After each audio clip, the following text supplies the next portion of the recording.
Terima kasih kepada Sepitang, Betong, Batang Sadong, Seri Aman, Kampar, Lubuk Antu, Arau, Tuaran, Kanga, Pendang, Tanjung Manis, Bagan, Temerloh, Paya Besar, Pengkalan Cepa. Antara soalan penting yang ingin saya jawab, Datuk Yang Dipertua, kutipan hasil tahun 2022 daripada Lembaga Hasil untuk Semenanjung 162.4 bilion. Saya ingin mengesahkan apa yang disebut oleh Kota Belud bahawa untuk Sabah 6.37 bilion. Untuk Sarawak 6.65 bilion dan jumlahnya ialah 175.46 bilion.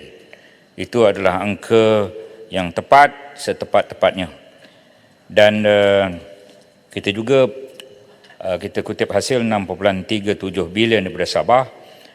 Peruntukan pembangunan Sabah pada tahun ini ialah 6.5 bilion. Untuk Sarawak kita bagi 5.6 bilion. Ya. Kutip 6.3, kita bagi 6.5. 6.5 itu, Datuk Petua, dia tidak termasuk perkara lain seperti sumbangan tunai rahmah yang ratusan juta lagi yang kita bagi kepada rakyat Sarawak, kepada rakyat Sabah. Jadi dengan perkataan, kita sentiasa memberikan apa yang sepatutnya diberikan. Itu mengenai kutipan hasil. Lepas itu mengenai... Kota ya, sila. Saya faham tadi YB Menteri menyebut tu memang mengesahkan. Soalan saya tu, adakah itu seperti yang termaktub dalam perkara 112C jadual ke-10 Perlembagaan Persekutuan? Jumlah itu yang saya mau tahu, dia memang betul jumlah itu, tapi adakah seperti yang termaktub dalam perkara 112C? Perlembagaan Persekutuan tak ada kat tangan saya. Siapa ada tolong bagi ya. Terima kasih atas pandangan. Tetapi ini angkanya ya. Sama ada dia selaras dengan apa yang itu saya menunggu jawapan daripada pegawai. Saya harap saya memberikan kepuasan hati sebahagian besarnya pada Kota Belud tentang kutipan hasil. Kemudian mereka yang menimbulkan mengenai apa tujuan sebenar yang kita lakukan ini. Tujuan sebenar tentunya untuk memenuhi aspirasi Perjanjian Malaysia 1963, MA63, supaya dilantik Wakil Kerajaan di Sabah dan Sarawak dalam keanggotaan lembaga hasil seperti dibangkitkan dalam mesyuarat Majlis Khas Perjanjian Malaysia bilangan 3 tahun 2021 pada 18 Oktober 2021 yang pada ketika itu dipengerusikan oleh Perdana Menteri itu untuk memperluaskan tempoh keanggotaan yang sama. Jadi apa yang kita lakukan ini ialah untuk memenuhi semangat MA63. YB Arau ada menyebut tentang aktiviti pematuhan secara berhemah. Lembaga hasil sentiasa berhemah dan kita menggunakan 3 teras: kesedaran, pendidikan, perkhidmatan. Awareness, Education, Services. Ringkasnya yang pertua AES. Selain itu, lembaga hasil giat menjalankan program libat urus dengan pelbagai pihak untuk meningkatkan kadar kesedaran dan pematuhan cukai. Kemudian mengenai program pengakuan sukarela, YB Pendang ada menyebut tentang perkara ini. Sebenarnya kita ingin memudahkan, bukan kita ingin menyusahkan. Program PKPS pengakuan sukarela ini bermula 6 Jun 2023 sehingga 31 Mei 2024. Kadar penalti yang dikenakan adalah 0%. Datuk Yang Pertua, punyalah baik. Kalau tidak kena 10%, 20%. Ini tak ada kena penalti. Kita nak memudahkan, bukan menyusahkan. Jadi PKPS ini memudahkan. Siapakah yang layak? Pertama, pembayar cukai baharu yang belum pernah melaporkan pendapatan kepada lembaga hasil. Pontian. Ya. Tadi disebut PKS ni sebab rungutan-rungutan. Nak kena buat apa lagi nak kena orang kata cukai tambahan lagi. Orang nak bayar duit dah, cuma nak pemudahkan kaedah saja. Walaupun dikatakan free, tidak ada charge service apa semua. Orang rakyat nak bayar contribution to the our nation. Terima kasih. Jadi tak payah sebutlah free apa semua. Memang itu tanggungjawab kita supaya orang mudah membayar. Tetapi sekarang ada sedikit. Tapi ramai tak bayar, WB. Dia akan bayar melalui ini. Okey, baik. Jadi kita tak kenakan penalti. Pembayar cukai baharu yang belum pernah melaporkan pendapatan kepada lembaga hasil tetapi telah memulakan perniagaan atau mempunyai pendapatan. Dia pembayar cukai baharu, lepas itu dia nak bayar cukai tapi dia telah memulakan perniagaan, maka silalah. Ya. Kedua, pembayar cukai yang pernah melaporkan pendapatan kepada lembaga hasil mempunyai pendapatan tambahan yang tidak dilapor. Patutnya kalau tak lapor tu kena penalti, tapi kita tak kenakan penalti, punyalah baik. Ya. Pembayar cukai yang tidak melaporkan pelupusan aset, dia sudah lupuskan aset, patut bayar cukai, silakan datang, kita tak kenakan penalti. Kemudian pembayar duty yang mengumumkan dokumen penjanjian telah sempurnakan ditandatangani pada atau sebelum 1 Mei 2023 untuk penyetiman, ini perkara teknikal itu tentang pengakuan sukarela. Kemudian WB Pendang juga kerana pemantauan kaedah pelaburan lembaga hasil. Bentuk pelaburan lembaga hasil adalah pelaburan berisiko rendah, simpanan tetap, simpanan jangka pendek. Pelaburan lembaga hasil dipantau secara terus oleh mesyuarat jawatankuasa keuangan dan pelaburan yang dipengerusikan oleh anggota lembaga hasil. Pelaksanaan pelaburan lembaga hasil diselia oleh garis panduan yang telah dilulus oleh mesyuarat lembaga hasil. Apakah yang dilaburkan? Bukan 175 bilion itu yang buat Pendang, Kang. Bukan 175 bilion tahun lepas yang dikutip. Itu yang dilabur, itu tidak. Itu diberikan terus kepada kumpulan wang yang disatukan. Mereka dapat 1.85% fee. Dan 1.85% fee itu lebih kurang 3.3 bilion. Dan kos mereka lebih kurang 2 bilion lebih adalah baki lebih kurang 1 bilion atau 800-900 juta. Itu yang mereka ingin laburkan selama ini dalam bank-bank perdagangan biasa.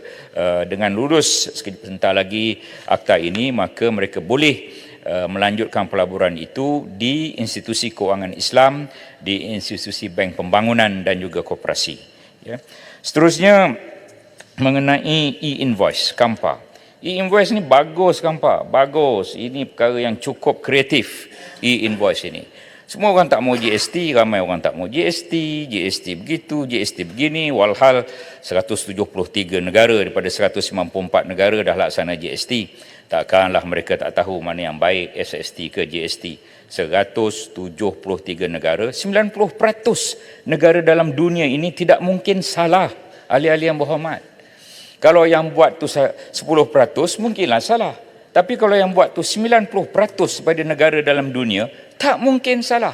Tetapi ahli-ahli yang berhormat sebelum ini ramai yang tak setuju GST, bukan?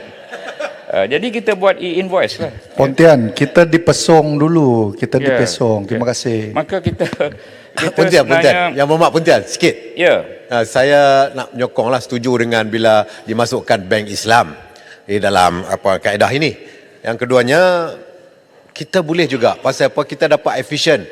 Macam mana kita collect untuk mereka yang bekerja dengan kerajaan atau swasta, iaitu PCB. Sangat efisien kaedah itu. Dan kita boleh juga menggunakan peniaga-peniaga yang berdaftar dengan ROS dan mereka ada bank, ada account bank. Jadi kita boleh buat juga cadang supaya AFT, secara roughly, automatic fund, transfer debit from dia punya account and credit lembaga hasil setiap bulan. Jadi dia tak ada lah menanggung liability besar sangat. Cuma end of the year dia akan bentangkan, laporkan dia punya aktiviti perniagaan dan kita kalau ada lebihan return back to terima kasih Pendang. Memang itu pun sebahagian dibuat, ya, dan daripada 175 bilion itu kita terpaksa pulang balik berbelas bilion sebenarnya, ya, kerana terlebih anggar dan sebagainya. Memang ada dibuat. Okey, ini tentang e-invoice. Lembaga hasil telah mengeluarkan garis panduan umum e-invoice dalam versi 2.0 dan garis panduan spesifik e-invoice versi 1.0. Kita juga telah mengadakan libat urus dengan pengamal percukaian, badan profesional, media dan pemain industri. Kita juga menyediakan FAQ di portal hasil. Sebarang maklum balas atau pertanyaan boleh email kepada myinvoice@hasil.gov.my. Okey. Lagi, Bagan menyatakan CGT penjualan saham tidak disenarai cukai keuntungan modal, kalau boleh ditangguh. Itu kita boleh fikir kemudian, runding kemudian. Terima kasih kerana hari itu meneruskan Datuk Seri Dr. Sabian Samitah sebagai CEO LHDN. Kemudian kita memahami ada 2 perang, Ukraine, Palestin. Temerloh juga kenapa 3 tahun? Ya, ini antara standard yang dilakukan 3 tahun dan kita kata mereka mesti berkedudukan dan berpengalaman. Ini untuk mengelak pelantikan yang lain itu atas pelantikan politik dan sebagainya. Orang politik berkedudukan, mungkin mereka kurang berpengalaman dalam bidang-bidang yang tertentu, tetapi mereka yang berpengalaman, contohnya accountant yang kita nak lantik, mereka berpengalaman, tapi adakah mereka berkedudukan? Itu yang perlu dilantik pegawai kewangan negeri misalnya, ya. Jadi dua-dua dan, perkataan dan itu tentunya perincian kriteria adil, tulus, semak, imbang. Paya besar, terima kasih kerana menghargai apa yang telah dilakukan. Di sini saya berdiri di sini hari itu dan kita merujuk kepada Jawatankuasa Pilihan Khas Keuangan dan Ekonomi. Memang kita rujuk dan kita pergi dan kita berbincang dan kita berunding, dan setiap perundingan mesti ada persetujuan, ya. Jadi tak perlu letak perkataan bersetuju.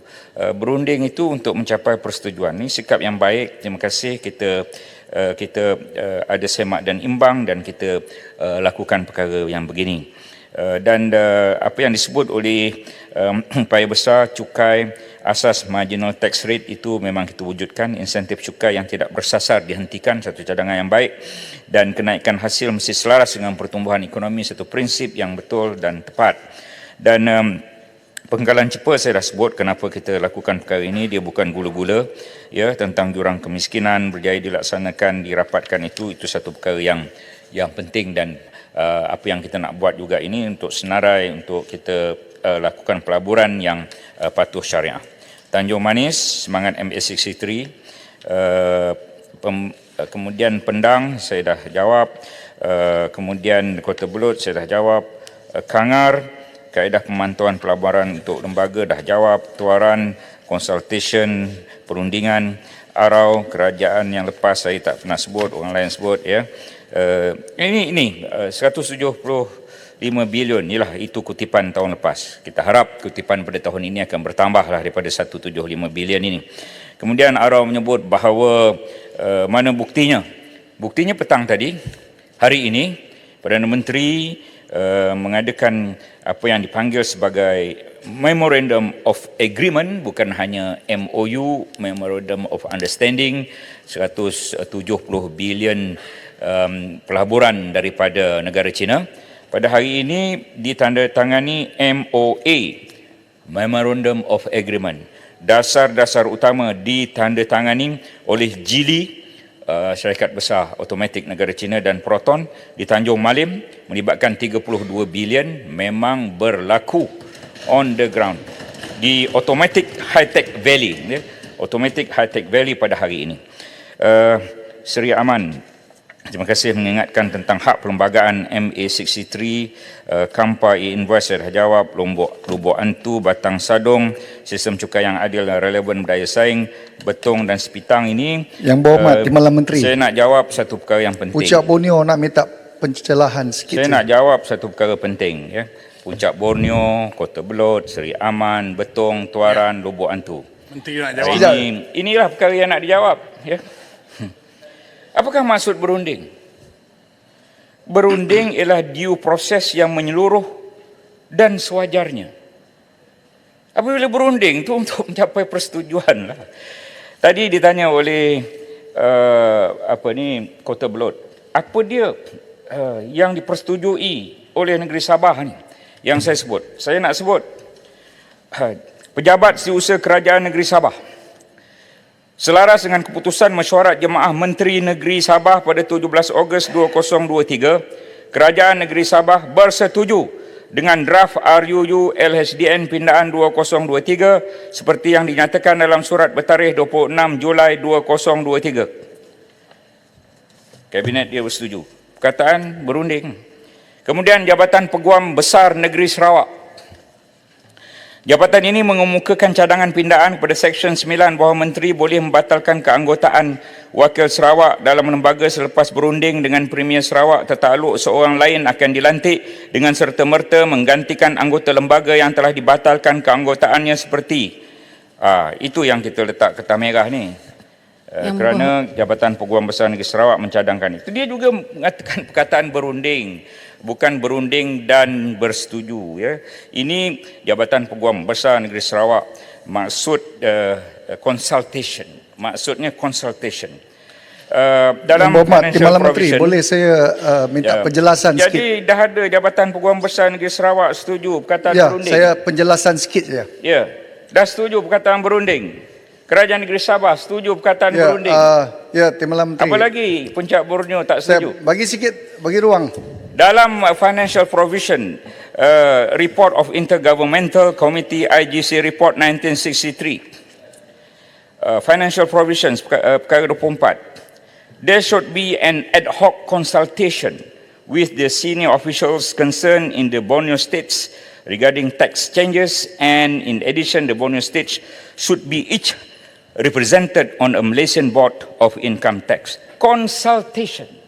Dan kita guna perkataan consultation itu di sini. Jadi berunding tu, itu kita tak adalah letak ad hoc tu. Kita guna consultation. Berunding. Berunding maksudnya due process yang menyeluruh dan yang sewajarnya. Itu maksud But berunding. they don't consult based on the entitlement for each of the Ada state. dua maksud tu. Jadi baik. saya kira perkataan yang diletakkan apabila telah disetujui oleh Mesyuarat Jabatan Menteri Sabah bahawa bersetuju dengan perkataan berunding. Katalah Ketua Menteri Sabah menghantar satu nama A. Kemudian dihantar kepada siapa? Berundinglah dengan mungkin Ketua Menteri Sabah datang berjumpa Perdana Menteri yang juga Menteri Kewangan.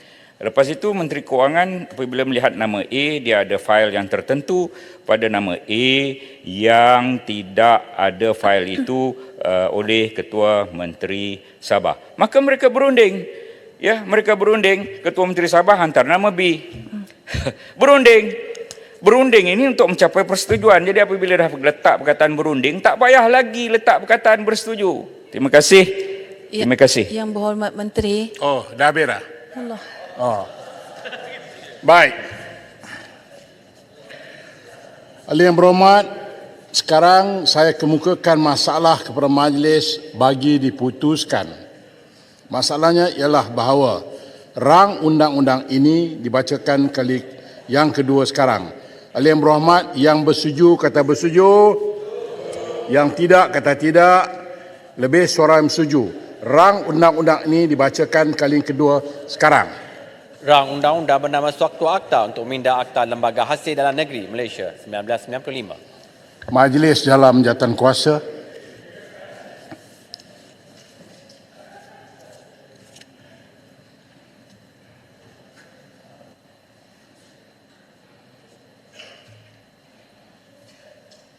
Fasal-fasal 1 hingga 3. Pasal-pasal 1 hingga 3 jadi sebahagian daripada rang undang-undang. Fasal 4 pindaan oleh Yang Berhormat Menteri Kewangan. Silakan Menteri. Tan Sri Yang Pertua, Pertuan Pengurusi.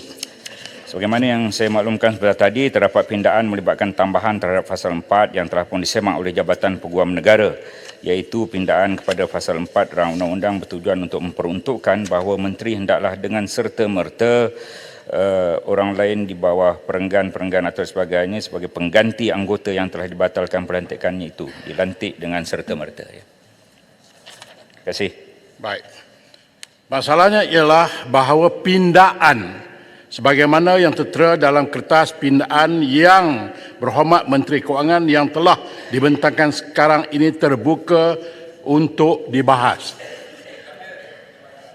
Baik. Ahli yang berhormat, masalahnya ialah bahawa pindaan yang dicadangkan oleh Yang Berhormat Menteri Kewangan dalam kertas pindaan hendaklah disetujukan. Ahli yang bersetuju kata bersetuju, yang tidak kata tidak, lebih suara yang bersetuju. Pindaan disetujukan. Fasal 4 seperti yang dipinda. Pasal 4 seperti yang dipinda jadi sebahagian daripada rang undang-undang.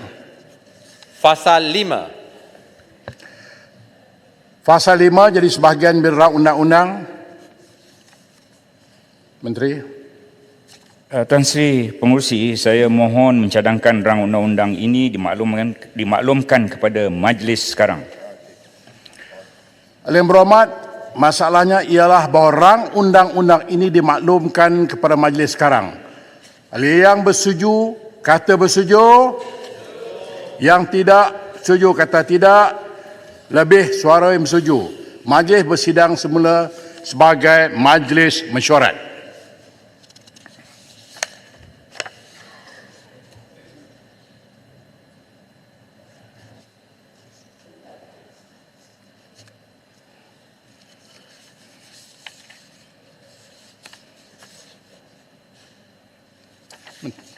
Tan Sri Yang Dipertua, saya mohon maklumkan bahawa satu akta yang bernama Rang Undang-Undang Lembaga Hasil Dalam Negeri Malaysia Pindaan 2023 untuk memindah Akta Lembaga Hasil Dalam Negeri Malaysia 1995 telah dipertimbangkan dalam jawatan kuasa dan telah dipersetujukan dengan pindaan. Saya mohon mencadangkan iaitu Rang Undang-Undang ini dibacakan kali yang ketiga dan diluluskan sekarang. Ada yang menyokong? Saya sokong 100%. Terima kasih. Masalahnya ialah rang undang-undang ini dibacakan kali yang ketiga dan diluluskan sekarang. Ahli yang bersetuju kata bersetuju. Yang tidak bersetuju kata tidak. Lebih suara yang bersetuju. Rang undang-undang ini dibacakan kali yang ketiga sekarang. Rang undang-undang bernama Suatu Akta untuk memindah Akta Lembaga Hasil Dalam Negeri Malaysia 1995. Yang berhormat, mesyuarat hari ini ditangguhkan hingga jam 10 pagi hari Khamis 12 Oktober 2023. Speaker perlahan sikit, nanti patah betul besi tu.